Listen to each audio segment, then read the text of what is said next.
Be seated just a moment. Come on, Sister Estell. Just come on very quickly.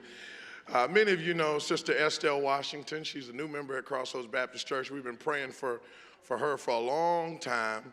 And she asked me, Pastor, could I just tell the church thank you about something? She almost died about 3 times, and maybe more than that. And God has raised her up and done a great work in her life, and we give God the praise for it. The choir's going to sing in just a moment, but let's give her welcome. She wants to come share something with us today.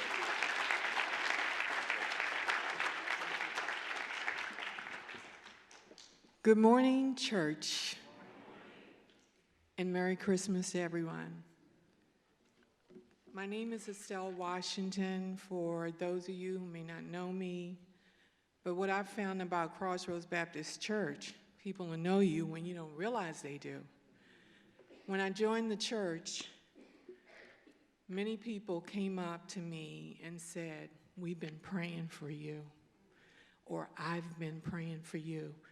And it touched my heart in such a way that it was really overwhelming. I was just so touched by the warmness of the church. And I can't, where's Pastor Baldwin? I can't say enough about this man right here. I just can't. And the church family. Your church family is probably the warmest church that I've ever been to.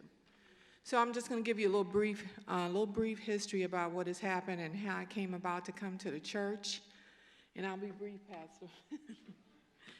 Okay. Again, my name is Estell Washington. I'm standing here today because I have a testimony. And I'm honored that Pastor Baldwin has given me this opportunity to testify. I previously told Pastor that I would like to give a testimony, but I just didn't know when.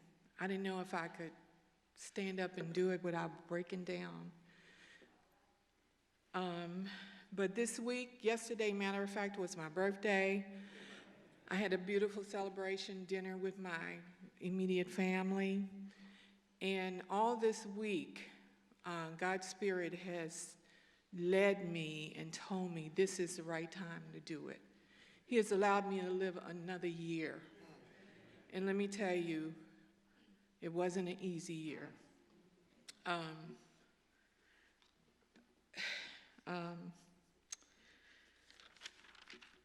Just a little information on how I began to visit and become a member of Crossroads Baptist Church. My sister Hazel Baker met Jackie Cato. I'm sure most of you know Jackie here. I met her as well through our primary physician. My sister and I share the same primary physician, just like we share so many other things.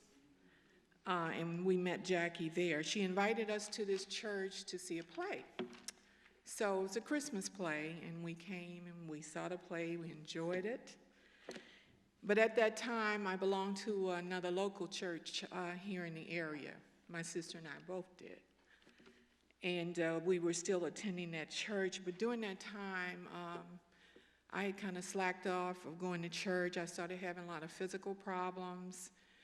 And then sometimes when you get out of going to church, you kind of get out of going to church. You'll stop going for a while. So I kind of stopped going, even at times when I could have gone. I was streaming our church service online.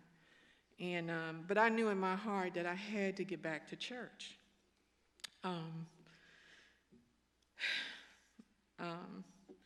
Approximately 4 years ago, my sister-in-law, Wanda Congo,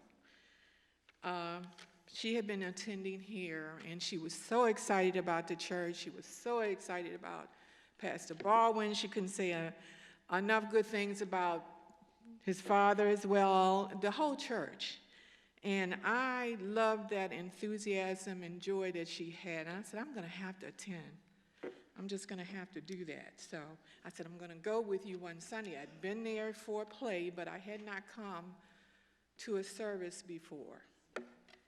So she and I came.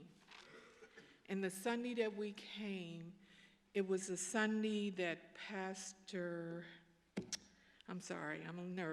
Mike gave his testimony. His testimony that his heart had stopped. That was November 2015. The reason I know it is because at that time I did post it on Facebook because I was so excited about the church service and what had happened that day. And I look back at it and it came up again this year as a posting. So I was really touched by his testimony and the church members who subsequently had given him plaques and all kinds of cards. And I was just totally impressed by how you all showed love for this wonderful man here. And he's so talented. As I told Pastor Kenny's mother and father, you have a very talented family, and they're just kind and caring, and I just can't say enough good things about you guys.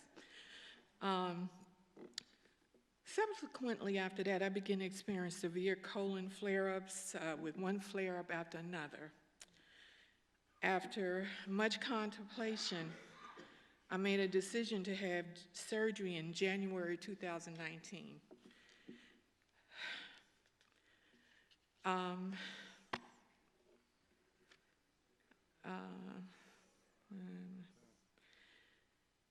I was in rehab this time last year. And for what is known as TPN, which is an intravenous feeding, which they wanted me to rest my colon before surgery. My sister started attending Crossroad Baptist and was informing Pastor Kenny of my situation. And he began to visit me. I didn't belong to the church, but he was visiting me and praying for me. I had the surgery. After having surgery, the surgery failed. And within a week, I had to have another surgery. I was on intensive care. And they thought I might have been septic. I was placed on a breathing machine. And I think I was there. I kind of lost track of the sequence of everything, but I think I was there, they're telling me, for approximately 2 weeks. Following my intensive care, I was unable to feed myself or walk. I never realized that being in intensive care or having certain surgeries would make you so weak that you couldn't walk. But after I was well enough to leave the hospital, I went to rehab for 6 weeks. I had to learn to walk again. After the extensive 6-week rehab and home rehab, here I am to praise God, walking and feeding myself. Amen. And taking care of myself.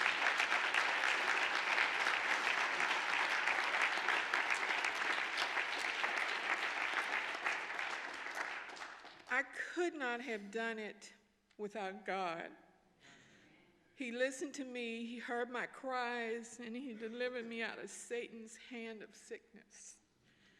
God knows that I am a witness, and I am so grateful today. I thank all of you from the bottom of my heart. My soul is overwhelmed. I have to give a resounding thanks to my sister who was with me every step of the way, lending her ears, her shoulder, and her heart to me. Also Wanda Congo, who would catch the bus to see me. She even caught the bus when it was snowing and fell on the ice and hurt her back. So for a while she couldn't be there, but she was with me, holding me up. We cried many a day. I also have to thank Jackie Cato, who was working at Inova Systems at that time, Inova Fairfax Hospital, where I was at the time. And she was there watching over me, making sure the nurses were doing what they were supposed to do. As she was on her job. And it's so many people. And Pastor Kenny, could you please come up?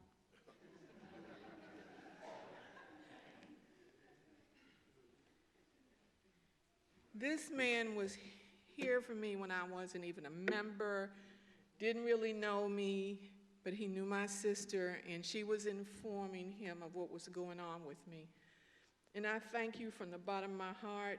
You are a man touched by God, without a doubt. You are a preaching phenomenal as far as I'm concerned. And I just want to say, I don't think I could have made it through without your help. He even sang to me before one of my surgeries. I had 4 surgeries this year, 4 surgeries. And he was there. He was just there. Before I went for my last surgery, he was there. He came to visit me and in rehab. He came to visit. He was down there where I was in the rehab trying to walk again. He was there. And I'm overwhelmed with the kindness of this church and the caring. And anyone who's just visiting today, if you want to be in a caring, kind church, this is the one. And I'm